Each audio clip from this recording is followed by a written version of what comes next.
എന്നാൽ ഇന്നത്തെ ഇതിവൃത്തങ്ങൾ പലതും ചാരുവാകുന്നത് ശാരീരിക ബന്ധത്തിലെത്തുന്നതോടുകൂടി കഥ തീരുകയാണ്. വിവാഹം കഴിക്കുന്നതിന് ഇത് മാത്രമാണ് ഉദ്ദേശ്യമെന്നതിലേക്ക് കൊണ്ടുവന്ന് ജനങ്ങളെ പഠിപ്പിക്കുകയാണ്. ഇതിനുള്ളൊരു ആർത്തി ജനവിഭാഗങ്ങളിൽ, മതങ്ങളിൽ, മതനേതൃത്വത്തിൽ, ഭരണാധികാരികളിൽ ഉണ്ടാക്കി വെച്ചിട്ടാണ് സാഹിത്യം ശാന്തമാകുന്നത്. എവിടെയും കാമം നേടുക, അല്പനേരത്തേക്ക് കോശത്തിനുണ്ടായൊരു കാമം സമഗ്രമായ എൻ്റെ കോശങ്ങൾ ചേർന്ന് അനുഭവിക്കാൻ ഇഷ്ടപ്പെടുന്നതാണോന്ന് നോക്കിക്കാണുന്നതിന് മുമ്പ് ഓരോ കോശവും ഓരോ തരം കാമത്തിന് ഓരോ കാലം ഉളവാക്കി മത്സരിക്കുക. നമസ്കാരം സ്വാമിജി.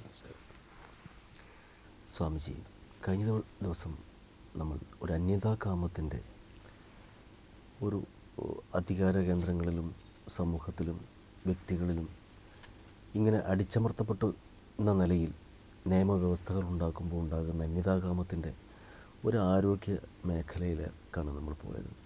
നമുക്കതുവഴി തന്നെ പോകാമോ? തീർച്ചയായും. നമ്മൾ സാമാജിക ആരോഗ്യം, സാമൂഹികാരോഗ്യം, മാനസികാരോഗ്യം ഇവയെ പരിഗണിക്കുന്നില്ല ഈ രംഗത്തെന്നാണ് നമ്മൾ പറഞ്ഞു വെച്ചത്.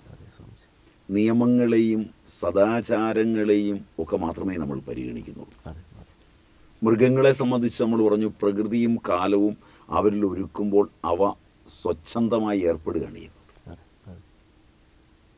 അതുകൊണ്ട് പ്രശ്നങ്ങൾ അവയ്ക്ക് വളരെ കുറവാണ്. പ്രായമാണ്. ലൈംഗികതയിൽ നിന്ന് ഉൽപ്പന്നങ്ങളാകുന്ന രോഗങ്ങളും വളരെ കുറവാണ്.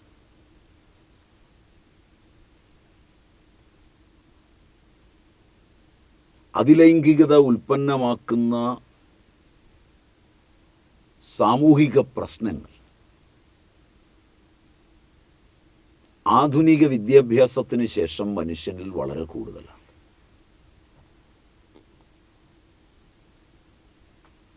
ഓജ, ക്ഷയ സംബന്ധങ്ങളായ രോഗങ്ങളുടെ ഒരു വലിയ ലോകത്തിലൂടെയാണ് ആധുനികത ഇന്ന് കടന്നു പോകുന്നത്. ഇത് വളരെ വളരെ സങ്കീർണമാണ്. തീർച്ചയായും. ഇതിനകത്തും ഒട്ടേറെ പ്രശ്നങ്ങളുണ്ട്. നമുക്ക് അതിലേക്ക് കടക്കുന്നതിന് മുമ്പ് ആ പ്രകൃതിയെയും കാലത്തെയും നമുക്കൊന്ന് പ്രത്യേകം ഈ അന്യഥാകാമത്തിൽ വെച്ച് പരിഗണിക്കേണ്ടതുണ്ട്. എന്തുകൊണ്ടാണ് പ്രാചീനർ മര്യാദാമസൃണമായ പ്രകൃതിപരമായൊരു ജീവിതത്തെ പറയുകയും ആഗ്രഹിക്കുകയും അതിനനുഗുണമായി പഠിപ്പിക്കുകയും ചെയ്തു? അച്ഛനമ്മമാരോട് ചേർന്ന് വളർന്നു വരികയും വീട്ടിലെ പണിയെടുക്കുകയും അത്യാവശ്യത്തിന് ഭാഷയും വ്യാകരണവും അത്യാവശ്യത്തിന് ആധുനിക ശാസ്ത്ര നിയമങ്ങളും പഠിച്ച കാലഘട്ടങ്ങളിൽ മനുഷ്യൻ ഇത്രയും വൈകല്യങ്ങളിൽ ചെന്ന് വീണില്ല.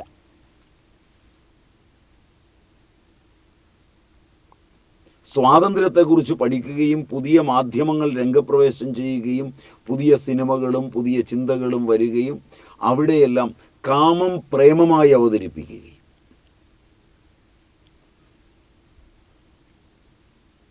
ഒരു പരിധിവരെ നമ്മുടെ ആക്ടിവിസ്റ്റുകൾക്കും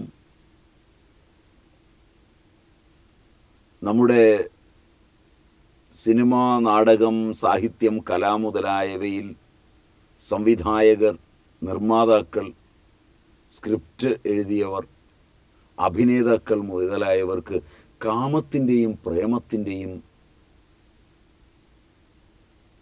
ചില സ്വാതന്ത്ര്യങ്ങളുണ്ട്. അതിൻ്റെ രണ്ടിൻ്റെയും ഭേദം തിരിച്ചറിയുന്ന അതിർവരമ്പ് അറിയാൻ വയ്യാതെ പോയില്ലേ? സ്വാമിജി ചോദിച്ചത് ഈ പ്രേമത്തിൻ്റെയും കാമത്തിൻ്റെയും. പ്രേമമെന്നത് വിശുദ്ധമായൊരു വികാരമാണ്.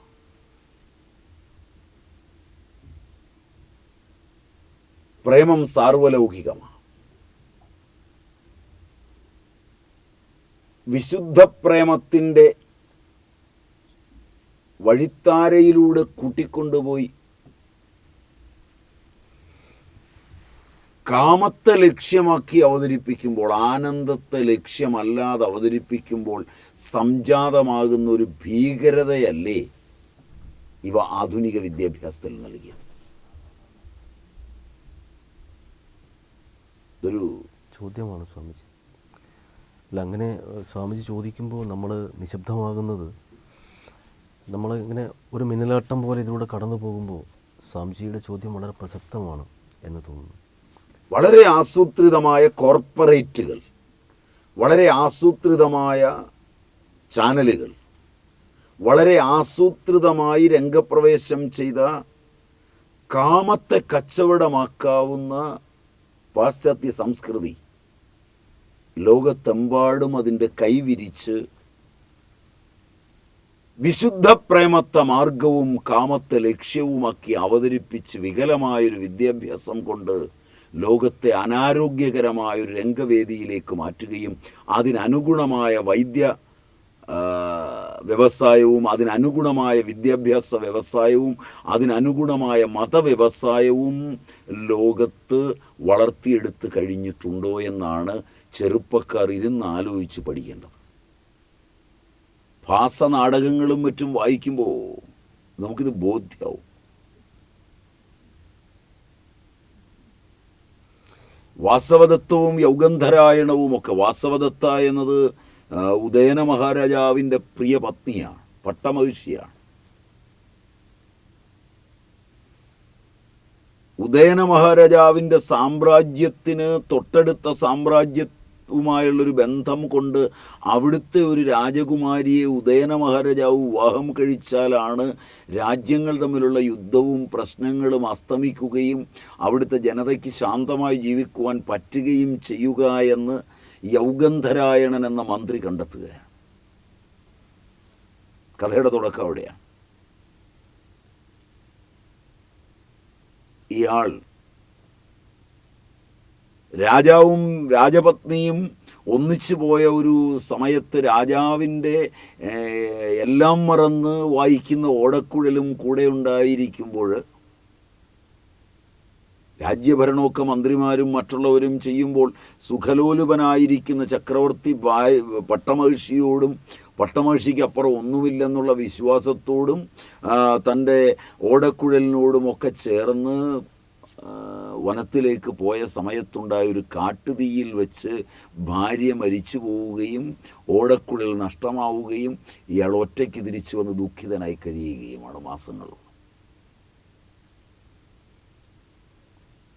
ഇത് കഴിഞ്ഞ് ഇയാൾ ചെന്ന അയൽ രാജ്യത്തെ രാജകുമാരിയെ സ്വയംവര വിവാഹം കഴിക്കുവാൻ ഒരുങ്ങുമ്പോൾ ആ വിവാഹത്തിനുള്ള മാല അവളുടെ തോഴി എന്ന നിലയിൽ കൊരുക്കുന്നത് വാസവദത്തയാണ്.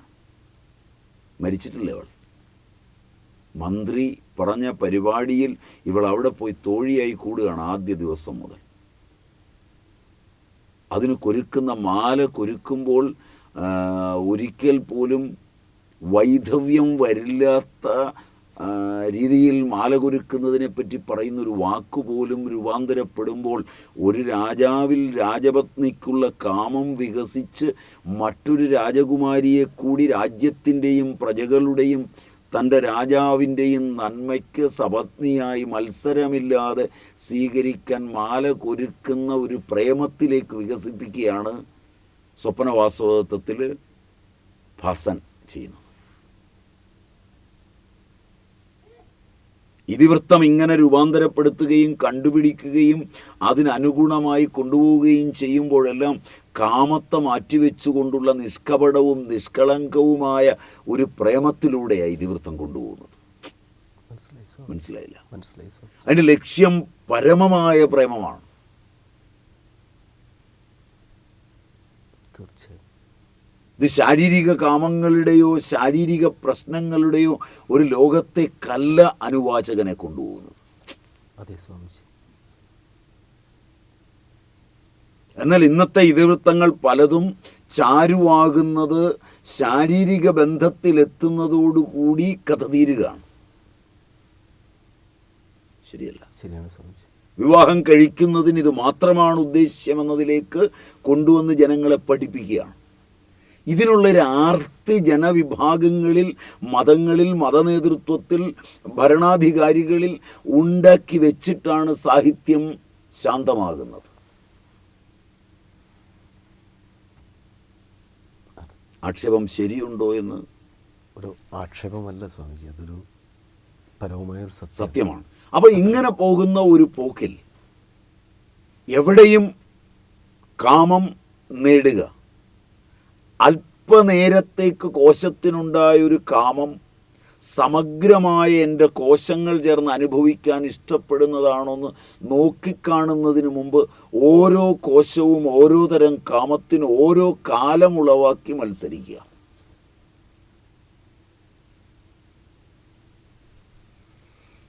എൻ്റെ വൈകൃതം എന്ന് പറയുന്നത് എൻ്റെ കൈവിരലുകൾ ഒരു കാമത്തിന്, അതിലെ കോശങ്ങൾ ഒരു ചേർച്ചയ്ക്ക് ആഗ്രഹിക്കുമ്പോൾ, എൻ്റെ ത്വക്കൊരു സ്പർശനത്തിന് ആഗ്രഹിക്കുമ്പോൾ, എൻ്റെ കണ്ണൊരു കാഴ്ചയ്ക്ക് ആഗ്രഹിക്കുമ്പോൾ, ആ ഓരോ കാമവും അപ്പോൾ സാധിതപ്രായമാകുന്നതിന്.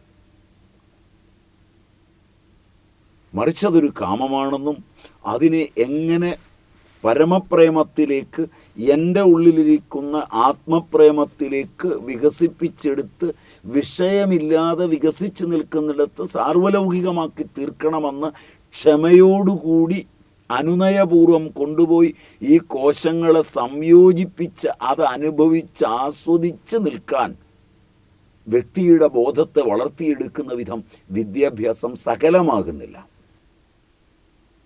ഒരു ത്രോയവേ സംസ്കൃതി ഇവിടെ രൂപാന്തരപ്പെടുക. നിന്നെ കണ്ടു, മതി, നിനക്ക് പോവാം, ചില്ലറ പിടിച്ചു, നിന്നെ ഞാൻ ആസ്വദിച്ചു, നിനക്ക് പോവാം. സ്ത്രീ പുരുഷ കാമം പോലും ഒരു സ്ത്രീയും പുരുഷനുമായി പരിചയപ്പെട്ട് നാളുകളോളം പോയി അതിൽ നിന്നൊരാഗ്രഹം ജനിച്ച് അത് പ്രേമമായി അവരറിയാത്തൊരബോധത്തിൽ ഒരു ബന്ധമായി അതിൻ്റെ സുഖം, അതിൻ്റെ ആനന്ദം പുരുഷൻ്റെയും സ്ത്രീയുടെയും മനസ്സിൽ നിൽക്കുമ്പോൾ അതിൻ്റെ ഉപോൽപ്പന്നമായ കുഞ്ഞ് പുരുഷൻ്റെയും സ്ത്രീയുടെയുമാണെന്ന് പരസ്യമായി രണ്ടുപേർക്കും തോന്നി അതിനെ പൂർത്തിയാക്കുന്നത് വരെ തൻ്റെ പങ്ക് താനും അവളുടെ പങ്ക് അവനും നിർവഹിക്കുമാറ് പോകുമ്പോഴാണ് സമാജത്തിൽ അനാഥരായ കുഞ്ഞുങ്ങളുണ്ടാകാതിരിക്കുന്നത്, ഭീകരതകൾ ഉണ്ടാകാതിരിക്കുന്നത്, അച്ഛനെ തേടി കുഞ്ഞ് അലയണ്ടാതിരിക്കുന്നത്, എന്നെ പറ്റിച്ചു എന്നൊരു സ്ത്രീക്ക് പറയേണ്ടാതിരിക്കുന്നത്, ഞാൻ ഇന്ന പോലെ ഒരു സ്ത്രീയെ ആസ്വദിച്ചിട്ട് വലിച്ചെറിഞ്ഞിട്ടുണ്ട് അതുപോലെ ആസ്വദിക്കണമെന്ന് അന്യരോട് പറയേണ്ടാത്തത്. പക്ഷെ നമ്മുടെ മതങ്ങൾ, നമ്മുടെ ആധ്യാത്മിക സ്ഥാപനങ്ങൾ, ഇവയെല്ലാം ഇങ്ങനെ വലിച്ചെറിയപ്പെടുന്നവരെ സംരക്ഷിക്കാൻ വരെ തയ്യാറായി വന്ന് ഗവൺമെൻറ് ആ തലങ്ങളിൽ അതിനെയെല്ലാം പരിരക്ഷിക്കുന്നതിനുള്ള വ്യവസ്ഥാപിത മാർഗങ്ങളുണ്ടാക്കി പണമുള്ളവനും പ്രശസ്തിയുള്ളവനും വിദ്യാഭ്യാസമുള്ളവനും വികലമായി ജീവിക്കുവാനുള്ള സ്വാതന്ത്ര്യം ഒരുക്കിക്കൊടുക്കുകയും അതിനുള്ള അവസരങ്ങൾ ഒരുങ്ങുകയും അങ്ങനെ അവൻ കാണിക്കുന്ന തെറ്റുകൾക്ക് മുഴുവൻ ന്യായീകരണം നൽകുവാനുള്ള വ്യവസ്ഥകൾ പാലിച്ചു പോവുകയും ചെയ്യുമ്പോഴാണ് ഈ വൈകല്യങ്ങൾ മുഴുവൻ ലോകമെമ്പാടും ബാധിക്കുന്നത്. ഇതിനെല്ലാം സേവന പ്രവർത്തനമെന്നും സദാചാരമെന്നും ഇതിന് പിരിവ് നടത്തുന്നതെല്ലാം ധർമ്മമെന്നും ഒക്കെ പറയുന്നത് കുറച്ച് കടന്ന കൈയാണ്. അത് അപ്പം മതങ്ങൾ എവിടെയാണ് ഇതിനെ സഹായിക്കുന്നത്? മതനേതൃത്വം എവിടെയാണ് സഹായിക്കുന്നത്? മതനേതൃത്വവും ഭരണാധികാരികളും പൗരോഹിത്യവുമെല്ലാം വളരെ തെറ്റായ കാര്യങ്ങൾക്ക് സംയോജിച്ചു നിന്ന് ജനതയുടെ പണത്തെ വ്യക്തിയുടെ വൃത്തികേടുകൾക്ക് വേണ്ടി ഉപയോഗിക്കുകയാണ് ചെയ്യുന്നത്. അതുകൊണ്ട് കൂടുതൽ വ്യക്തികൾ വൃത്തികേട് ചെയ്യാനുള്ള ഒരു അവസരം ഒരുക്കി കൊടുക്കുകയാണ്. ഒരിക്കൽ ഇങ്ങനെ ജനിക്കുവാനും ഇങ്ങനെ വളരുവാനും ഇടയായതിനെ ഉത്തമമായ മാർഗത്തിലേക്ക് തിരിച്ചുവിടുന്നതിന് പകരം അത്തരം സങ്കേതങ്ങളിൽ അവയെ കൂടെ തെറ്റിലേക്ക് കൊണ്ടുപോകാനുള്ള അവസ്ഥകൾ ഉണ്ടാക്കി കൊടുത്താൽ കൂടുതൽ ഭരണപരങ്ങളായ സഹായങ്ങൾ ലഭിക്കുമെന്ന് മതങ്ങൾ കണ്ടെത്തുകയാണ്. ഛേദമില്ലാത്ത, എൻ്റെ മകളല്ലാത്ത, എൻ്റെ മകനല്ലാത്ത, എൻ്റെ സഹോദരിയല്ലാത്ത, എൻ്റെ അമ്മയല്ലാത്തതിനെ കൊണ്ടുവന്ന് നിർത്തിയിട്ട് കാരണം ഭീഷണി കൊണ്ടോ പണം കൊണ്ടോ പ്രശസ്തി കൊണ്ടോ ചുറ്റുപാടുകൾ മൂടിയിട്ട് വരികയും പോവുകയും ചെയ്യുന്ന ആളുകൾക്ക് എന്ത് അസംബന്ധത്തിനുമുള്ള സാഹചര്യങ്ങൾ ഒരുക്കി കൊടുക്കുകയും അതിനുള്ളതായ ചുറ്റുപാടുകൾ ഉണ്ടാക്കുകയും നിയമനിർമ്മാണത്തിൻ്റെ രംഗവേദിയിലുള്ള പ്രശസ്തരായ അഡ്വക്കറ്റുകൾ വരെ കുറ്റവാളികളാണെന്ന് ചുമത്തപ്പെട്ട് ലോകത്തിൻ്റെ മുമ്പിൽ നിൽക്കുകയും ചെയ്യുമ്പോൾ നാം ഒരു പുനരന്വേഷണം എങ്കിലും നടത്തേണ്ടതാണ്. ഇവയൊക്കെ അന്യഥാകാമത്തിൻ്റെ രംഗവേദികളല്ലേ. ഇതിനകത്തു നിന്ന് രോഗികളല്ലാതെ സാമൂഹികമായി, വൈയക്തികമായി, സാംസ്കാരികമായി, മനഃശാസ്ത്രപരമായി ഏതെങ്കിലും ആരോഗ്യമുള്ളവനുണ്ടാകുമോ? ഇതിൻ്റെ പിടിയിൽ പണത്തിനു വേണ്ടിയോ പ്രശസ്തിക്ക് വേണ്ടിയോ സ്ത്രീകാമനയ്ക്ക് വേണ്ടിയോ പുരുഷകാമനയ്ക്ക് വേണ്ടിയോ പങ്കെടുത്ത് കഴിഞ്ഞ് ഒരുവൻ സമൂഹത്തിന് മുമ്പിൽ മോശക്കാരനായി ചിത്രീകരിക്കപ്പെടുമ്പോൾ അവൻ്റെ ഹൃദയത്തിൻ്റെ സ്പന്ദനത്തിൻ്റെ റേറ്റ് എത്രയായിരിക്കുമെന്ന്, അവൻ്റെ കോശങ്ങളുടെ വ്യാപാരം എത്രയായിരിക്കുമെന്ന്, അവൻ എന്തെല്ലാം രോഗങ്ങൾക്ക് വിളനിലമാകുമെന്ന്, അവൻ എന്തെല്ലാം രോഗങ്ങൾ ഈ നാട്ടിൽ ഉണ്ടാക്കി വെച്ചിട്ടാണ് തിരോഭവിക്കുകയെന്ന്, അവൻ രോഗനിലയോടുകൂടി അവൻ്റെ അസ്ഥിയും മജ്ജയും മുതലായ ധാതുക്കളും രോഗം ബാധിച്ച് ഈ മണ്ണിനടിയിലേക്ക് വീഴുമ്പോൾ അവൻ ദ്രവിച്ച് ഒഴുകി വരുന്ന വെള്ളം കുടിക്കുന്നവനിലേക്ക്, അവൻ രോഗിയായിരിക്കെ അവനെ വലിച്ചെടുത്ത് വളർന്ന സസ്യങ്ങളുടെ ഫലങ്ങളിലേക്ക് ഒക്കെ അവൻ എത്ര രോഗങ്ങളെ വളർത്തിവിടുമെന്ന് എന്തേ സമഗ്രമായി നമ്മുടെ ഭരണാധികാരികൾ, കെമിസ്റ്റുകൾ, നമ്മളുടെ ആധ്യാത്മിക ആചാര്യന്മാർ, നമ്മുടെ ചിന്തകന്മാർ ചിന്തിച്ചില്ല. വ്യക്തി എന്ന നിലയിൽ എനിക്ക് പേര് പ്രശസ്തി കിട്ടുന്നതിന് വേണ്ടി, എൻ്റെ മതത്തിന് കിട്ടുന്നതിന് വേണ്ടി, എൻ്റെ രാഷ്ട്രീയത്തിന് കിട്ടുന്നതിന് വേണ്ടി, എൻ്റെ സമൂഹത്തിന് കിട്ടുന്നതിന് വേണ്ടി ഞാൻ ഇറങ്ങിത്തിരിക്കുമ്പോൾ കാട്ടിക്കൂട്ടുന്നതിനെ മുഴുവൻ മാധ്യമങ്ങളും മറ്റുള്ളതും പ്രശംസിച്ച് ലോകോത്തരനാണ് ഇവൻ, അവാർഡിനർഹനാണിവൻ, ഇവൻ ചെയ്തിരിക്കുന്ന പ്രവർത്തനങ്ങളൊക്കെ ഗംഭീരമാണ്, ഇവൻ്റെ അറിവ് വലുതാണ്, ഇവൻ ചെയ്തിരിക്കുന്ന സേവനങ്ങൾ ചില്ലറയൊന്നുമല്ല, ഇവൻ 1000 അനാഥാലയങ്ങളാണ് നടത്തുന്നത്, ഇവൻ മറ്റതാണ് നടത്തുന്നത്. ഇതെല്ലാം നടത്തുന്നത് ആരെ സംരക്ഷിക്കാനാണ്? അതാണ് പ്രധാനപ്പെട്ട കാര്യമല്ലേ സ്വാമിജി? അത് വളരെ ചിന്തിക്കണ്ടേ. ആരാണ് ഈ അനാഥരെ ഉണ്ടാക്കിയത്?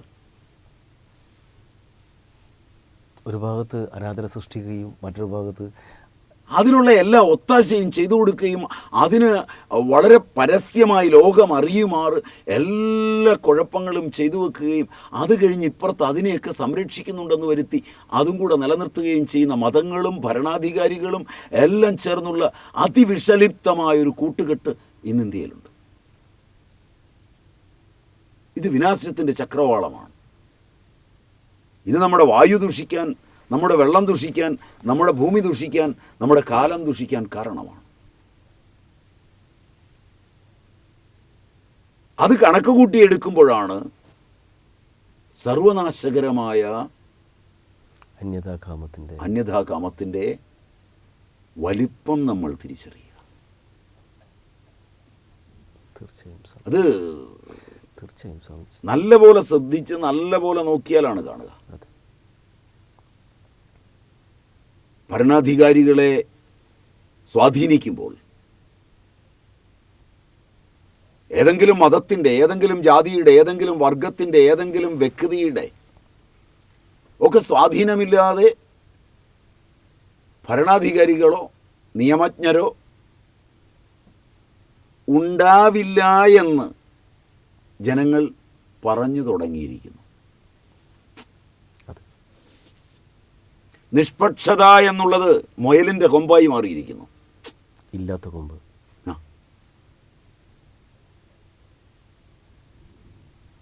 എന്തിനാണ് ഈ പ്രതിജ്ഞയും സത്യപ്രതിജ്ഞയും ഒക്കെ? ഞാൻ ഇന്ന ഇന്ത്യയുടെ ഭരണത്തിനാണ് വന്നിരിക്കുന്നതെങ്കിലും കേരളത്തിൻ്റെ ഭരണത്തിനാണ് വന്നിരിക്കുന്നതെങ്കിലും ഞാൻ ഇന്ന പാർട്ടിയെ പ്രതിനിധീകരിക്കുന്നവനാണ്, അതിൻ്റെ അണികളോട് മാത്രം പ്രതിബദ്ധതയുള്ള അതിൽപ്പെട്ടവരെയാണ് ഞാൻ ഇതിൻ്റെ ഇന്ന രംഗങ്ങളിൽ ജോലികളായും മറ്റുള്ളതായും നിയമിക്കാൻ പോകുന്നത്. ഏത് പുറംവാതിലൂടെയും ഞാൻ അവരെ നിയമിക്കും. അതിനാണ് ഞാൻ കയറി വന്നത്. നിങ്ങൾ എഴുതി വെച്ച നിയമങ്ങൾ എന്തായിരുന്നാലും എനിക്ക് നിയമിക്കാതിരിക്കാൻ പറ്റില്ല.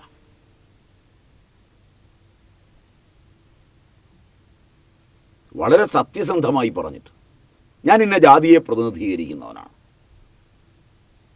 ഞാൻ മതേതരത്തിൻ്റെ ആളല്ല, ഞാൻ മതത്തിൻ്റെ ആളാണ്, എൻ്റെ മതത്തെ പ്രതിനിധീകരിച്ച് തന്നെയാണ് ഞാൻ വന്നത്. മതേതരമെന്ന് നിങ്ങൾ പറയുന്നത് ശുദ്ധ പോഷ്കാണ്. ഞാൻ എൻ്റെ മതത്തെ സംരക്ഷിക്കും, എൻ്റെ മതത്തിന് വേണ്ടുന്നതെല്ലാം കൊടുക്കും, കൊടുക്കാനാണ് ഞാൻ ഈ അധികാരത്തെ ഉപയോഗിക്കുന്നത് എന്ന് പറഞ്ഞിട്ട് കയറിയിരുന്നാൽ എത്രയോ സത്യസന്ധമാണ്. ആ മതം നശിക്കാതിരിക്കും. മറ്റേ നേരത്തെ പറഞ്ഞ സ്ഥേയമാണ് അവൻ ചെയ്യുന്നത്. അതവൻ്റെ കോശങ്ങളെ, കാരണം അർഹിക്കുന്ന ഒരാളിനെ എൻ്റെ മതമല്ലാത്തതുകൊണ്ട്, എൻ്റെ ജാതിയല്ലാത്തതുകൊണ്ട് കൊടുക്കാതെ ഞാൻ നേടുമ്പോൾ എൻ്റെ കോശം കണ്ടുകൊണ്ടാണ് ഇരിക്കുന്നത്.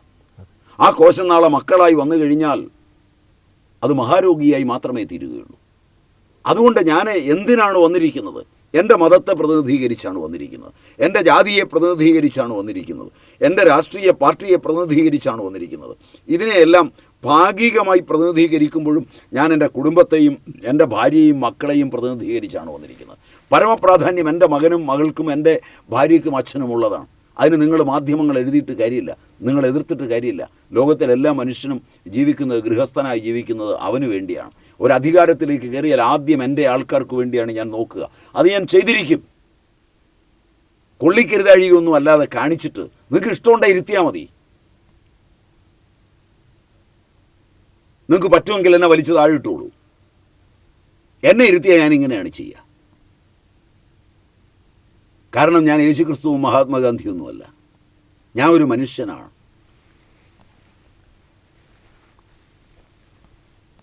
ഞാൻ തന്നെ വിചാരിക്കുന്നത് അതൊക്കെ ആദർശത്തിന് വേണ്ടി വെക്കാമെന്നും എനിക്ക് കയറിപ്പോകാൻ പറ്റുമെന്നും അല്ലാതെ അതിലൊന്നും ജീവിക്കാൻ പറ്റില്ലെന്ന് അറിഞ്ഞിട്ടാണ് ഞാൻ ജീവിക്കുന്നത് എന്ന് പറഞ്ഞ് സത്യസന്ധതയോടെ ജനങ്ങളുടെ മുഖത്ത് നോക്കി പറഞ്ഞ് ചെയ്തിട്ട് പോയിരുന്നുവെങ്കിൽ ഇവരുടെയൊക്കെ കുടുംബം ആരോഗ്യമുള്ളതായി തീർന്നേനെ. പിള്ളേർ രോഗങ്ങളില്ലാതായി തീർന്നേനെ. കക്കം പോവുകയാണെങ്കിലും ഒരു ആർജവമുള്ള സ്വഭാവം ഉണ്ടാകണ്ടേ? തീർച്ചയായും സ്വാമിജി. അപ്പോൾ നമുക്ക് ഇത്രയും നൂറ്റാണ്ടുകളിലൂടെ നമ്മുടെ ആർജവം നഷ്ടപ്പെട്ടിരിക്കുന്നുവെന്ന് തീർച്ചയായും പറയാം. ആർജവം നഷ്ടപ്പെടുന്നത് കാമം കൊണ്ടാണ്. കാമമാണ് നമ്മളെ കൊണ്ട് കള്ളം ചെയ്യിപ്പിക്കുന്നത്, കാമമാണ് നമ്മെ കൊണ്ട് ഹിംസിപ്പിക്കുന്നത്. കാമം തന്നെയാണ് നമ്മൾ പലതും പിടിച്ചു പറിക്കാൻ ഓടുന്നത്. കാമമാണ് നമുക്ക് ജാതിയും മതവും വർഗവും വർണ്ണവും എല്ലാം. കാമമില്ലെങ്കിൽ എന്ത് ജാതി, ഏത് ജാതി, ഏത് മതം? എൻ്റെ ഉള്ളിലെ കാമമങ്ങ് മാറി നിന്നാൽ എനിക്കെവിടെയാണ് മതമുള്ളത്? ശരിയാണ് സ്വാമിജി. എനിക്കെവിടെയാണ് ജാതിയുള്ളത്? ഞാൻ ഏത് ജാതിയാണ് പ്രതിനിധീകരിക്കുക? ഞാനൊരു ജാതിക്കൂട്ടിനകത്ത് നിൽക്കുമ്പോൾ കുടുംബകാമമുള്ള വേറൊരുവനും കുടുംബകാമമുള്ള മറ്റൊരുവനും എൻ്റെ കൂടെ നിൽക്കുന്നുവെങ്കിൽ അവൻ്റെ കുടുംബത്തിൻ്റെ കാമം സംരക്ഷിക്കുവാൻ എൻ്റെ ജാതി കാമത്തെ ഉപയോഗിക്കുകയല്ലാതെ ജാതിയുടെ കാമം നിലനിർത്തുവാൻ അവർ ശ്രമിക്കുമോ?